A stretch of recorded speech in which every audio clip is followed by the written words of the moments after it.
Qarindoshlar, yuqorida Hamid Nasriddin efendim o Shvetsiyadagi to'liq Hamid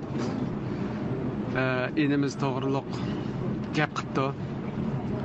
Endi gapida asos jihatdan u ilmiy gap qilmadi. Xalqlarni og'zini buzib an dedi, man dedi, palon nimasini tishlab tatdi, pokon nimasini tishlab tatdi debdi. Endi vatanninki ahvolini men demasam hamma odam biladi. Milyonlagan odamni Xitoy har nimalarni qilyotdi. Hech qanday ilmiylik yo'q, hech qanday o'z xotiri yo'q, hech qanday adamgarchilik yo'q, hech qanday insoniylik yo'q holatda. Bu to'g'liq Hamidning ota-onasini akir kitibdi. Bizning dadimizni ne vaqt 3 yilning oldida o'ltirib etdi Xitoylar. Endi bu Hamid Nasriddin efendimning hech nimasi ziyonga uchramagan o'xshaydi ahvoldan qaraganda. Bu yerda ilmiy ma'lumdek gap qilib yuringlar degan nasihatni beribdi. Palani ashundaq ilmiy gap qildi, pokoni ashundaq ilmiy gap qildi deb. Xalqallar ilmiy gap qiladi bugungi kunlikda. Xalqallar boshqacha gap qismi bo'laverdi. Bu yerda ilmiy gap qildi ekansizlar. Milyonlagan odamlaringiz o'lakasimi bek chidamliq ekansizlar. Bek tarbiya ko'rgan ekansizlar deb bir medal taqaydigan odam yo'q bizga. Masalan, Xitoy bilan birlashib bizni yo'qotishga tirishgan tashkilot olsun, shaxsiy olsun, ularni nima desa bo'laverdi. Nima desa bo'laverdi. Bu yoqdan davatgan tashkilotda shu indigenous tashkilotning gapini qiladi. Indigenous qurultayining. Bilmasa men deb beray. Bilmagan bo'lsa, o'tirliqda bo'layotgan ishlarni natija yaratdi deb qaraydigan insonlarning bir so'xshaydi bu yoqmi? 2009-yili bu indigenous qurultayi inson huquqi talab qildi odatda. Lekin Amerikada inson huquqi qonuni chiqarib beraylik desa 10 yil bosirib yetib olgan. Uni Salih Xudoya kongressining ichidan tep chiqdi. Uni yog'i ko'pchilik buning yo'lini minib Uyg'ur qonunini chiqardi. Burada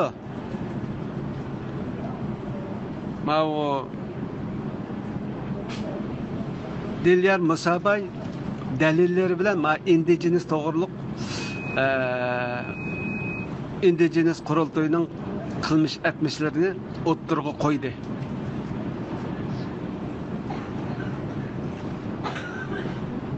E, 2013-14'lerde Tayland, Malaysiyalardan şu dünya Uyghur qurultoyining, yani indigenous qurultoyining odamlarni Turkiyaga o'tkazib, Suriyaga yo'l solgan.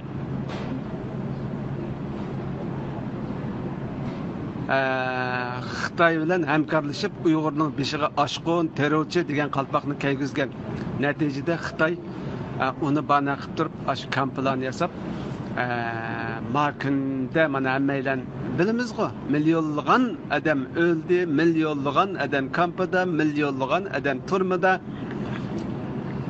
ish qilib qilmagan etmaganlari qolmadi Xitoyning. Recep Sabrijon Uyg'urkina bu ilmiy adab axloq bilan gap qildigan.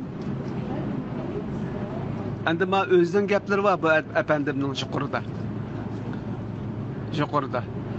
Tajovuzchiga yani bo'ysunib tajovuzdan inson huquq talab qilman degan odamlarni nim dedi bu adam?